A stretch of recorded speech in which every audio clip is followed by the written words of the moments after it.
la France s'est fixé pour objectif de réduire les émissions de son industrie de 80% en 2050 par rapport à 2015, avec un objectif intermédiaire en 2030 de moins 35%.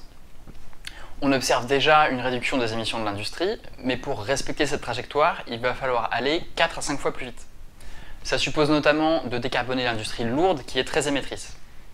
Et pour décarboner cette industrie, il faut une transformation profonde qui nécessite des investissements. Alors nous avons étudié 4 branches de l'industrie lourde qui rassemblent à elles seules environ la moitié des émissions de l'ensemble de l'industrie. Il s'agit du ciment, de l'acier, de l'ammoniac et du plastique.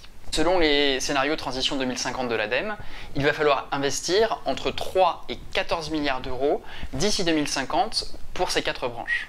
Donc c'est un écart très important, mais qui reflète des scénarios très contrastés, à la fois sur le niveau de production et sur le recours à des technologies nouvelles. Par exemple, les scénarios où le recours à la production industrielle est la plus importante dans les scénarios ADEME, ce sont les scénarios où les besoins d'investissement sont les plus élevés parce qu'il faut transformer les procédés de fabrication. Et une fois qu'on a dit ça, il faut aussi garder en tête que ces besoins, c'est un minimum pour décarboner l'ensemble de l'industrie.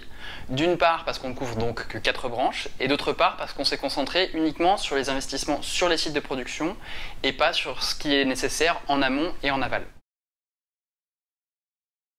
Aujourd'hui, il y a un fort enjeu à accélérer la décarbonation de l'industrie française.